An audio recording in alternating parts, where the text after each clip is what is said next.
Assalamualaikum warahmatullahi wabarakatuh. Tabi pun. Selamat pagi anak-anak. Bagaimana kabarnya? Ibu harap kalian semua dalam keadaan sehat dan tetap semangat dalam belajar ya anak-anak. Baik anak-anak, sebelum kita memulai pembelajaran pada kali ini, kita wajib berdoa terlebih dahulu ya. Mari kita berdoa sesuai dengan kepercayaan agama kita masing-masing. Baik, berdoa dimulai.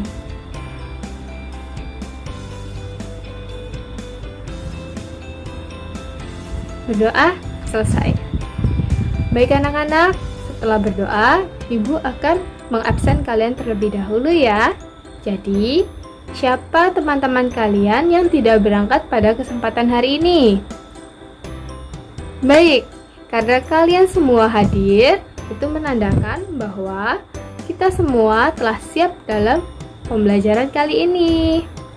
Oke anak-anak, pada kesempatan kali ini kita akan mempelajari pembelajaran pada kelas 3, tema 3, benda di sekitarku, pada subtema 3 pula, perubahan wujud benda, dan pada pembelajaran yang keempat ya. Silakan dibuka semuanya bukunya.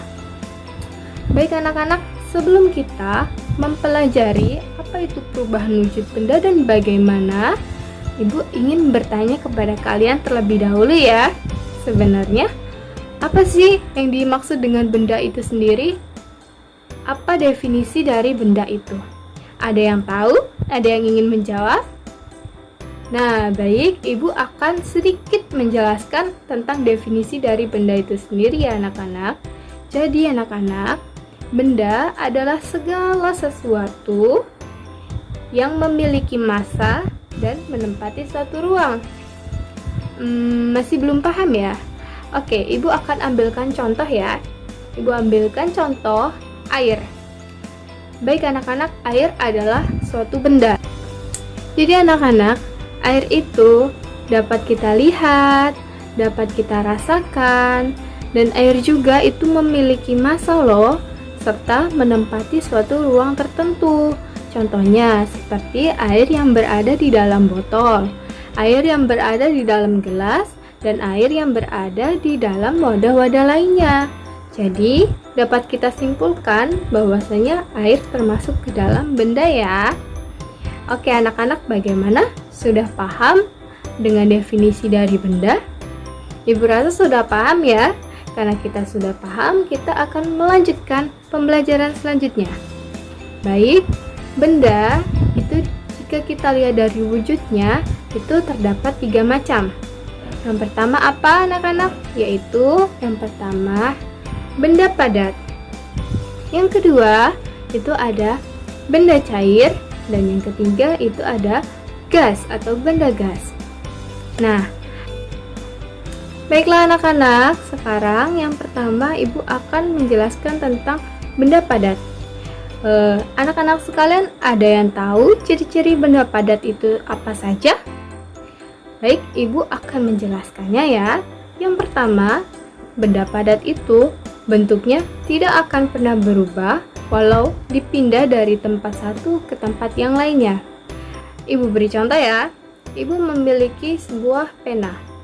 Oke, pena ini bentuknya sudah seperti ini ya. Nah, benda padat ini, pena ini ya, adalah benda padat. Ini tidak akan pernah berubah wujudnya jika dipindah-pindahkan tempatnya.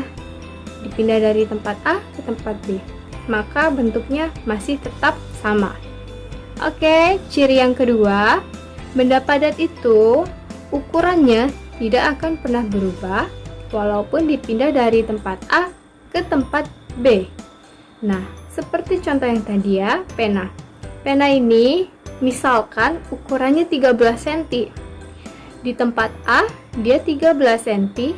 Ketika dipindahkan ke tempat B, ukurannya akan tetap sama ketika saat ada di tempat A, yaitu 13 cm. Itu ciri-ciri benda padat yang kedua. Sekarang, ciri-ciri benda padat yang ketiga. Itu sama ya, volume benda padat itu akan tetap sama walaupun dipindah-pindahkan. Baik anak-anak, ciri selanjutnya dari benda padat adalah massa jenis dari benda padat atau kerapatan dari benda padat itu sendiri amat tinggi. Nah, karena sudah mengetahui beberapa ciri-ciri dari benda padat, sekarang kita juga harus mengetahui perubahan wujud dari benda padat itu sendiri. Perubahan wujud dari benda padat itu terbagi menjadi dua macam. Yang pertama, benda padat ke benda cair itu disebut dengan mencair. Dan perubahan yang kedua itu benda padat ke benda gas. Itu disebut dengan menyublim. Nah, anak-anak bagaimana?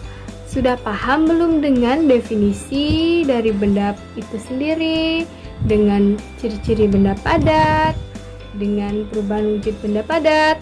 Jika kalian sudah paham, kita lanjut ya ke benda cair. Baik anak-anak, sekarang kita akan membahas tentang ciri-ciri dari benda cair itu sendiri.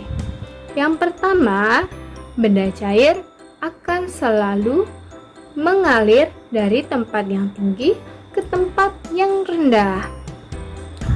Oke, sifat yang kedua, air itu selalu mengikuti bentuk dari wadahnya. Oke, sifat yang ketiga, air itu permukaannya selalu datar. Sekarang kita ke sifat yang keempat, air itu selalu menekan ke segala arah. Sifat air yang selanjutnya itu volumenya akan tetap. Nah, sifat benda cair itu adalah kapilaritas atau menyerap ya. Nah, anak-anak, sifat selanjutnya dari benda cair adalah melarutkan zat. Nah, anak-anak, tadi sudah Ibu sebutkan beberapa sifat-sifat dari benda cair. Sekarang kita akan belajar tentang perubahan wujud benda cair. Nah, perubahan wujud dari benda cair itu terbagi menjadi dua macam. Yang pertama itu benda cair berubah menjadi benda padat, itu disebut membeku. Perubahan wujud benda cair yang kedua yaitu dari benda cair menuju ke benda gas yang disebut dengan menguap.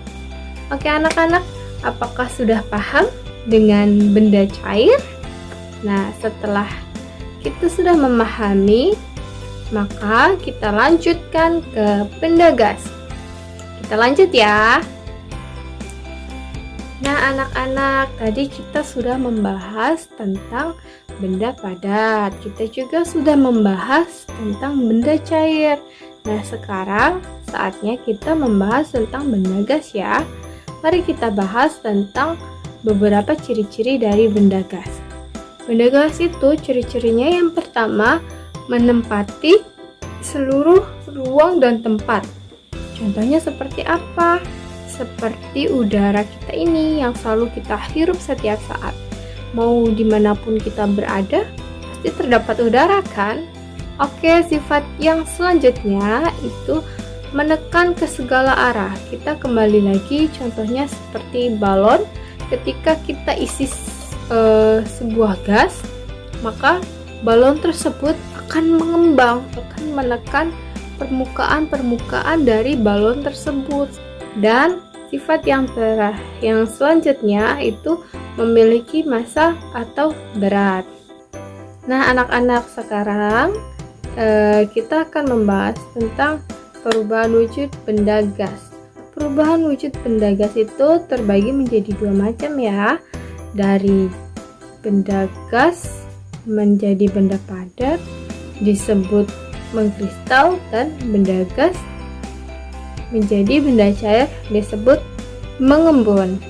Nah, anak-anak, karena kita sudah membahas tiga macam, yaitu benda padat, benda gas, dan benda cair. Apakah kalian semua sudah paham? Jika kita sudah paham, kita lanjut ke pembelajaran yang keempat ya anak-anak. Baik anak-anak, sekarang kita memasuki pada pembelajaran yang keempat ya. Nah, sekarang Ibu ingin bertanya kepada kalian.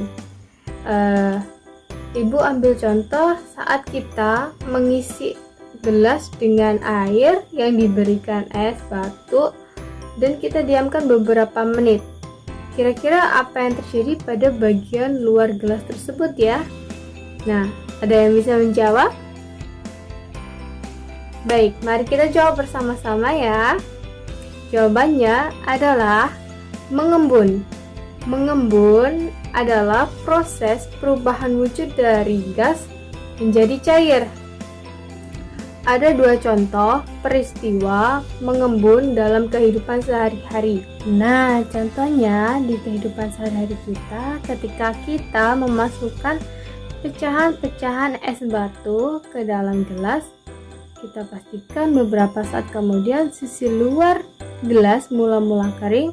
Beberapa saat kemudian sisi luar gelas tersebut terdapat bintik-bintik air. Nah, udara di sekitarmu itu banyak mengandung uap air.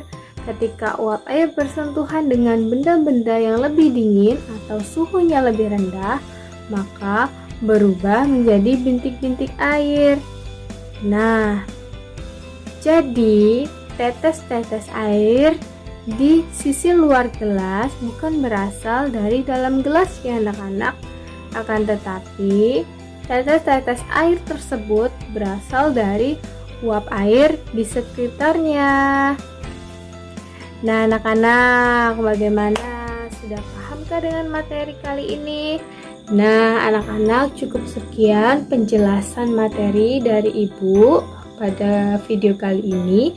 Ibu harap anak-anak semua dapat mampu memahami wujud benda, sifat-sifat benda, dan perubahan dari wujud benda itu sendiri ya yang berada di sekitar lingkungan kita. Nah, baik anak-anak, kita lanjutkan materi pembelajarannya pada video yang akan datang. Nah, Ibu mohon maaf atas segala kekurangan. Ibu akhiri. Wassalamualaikum warahmatullahi wabarakatuh.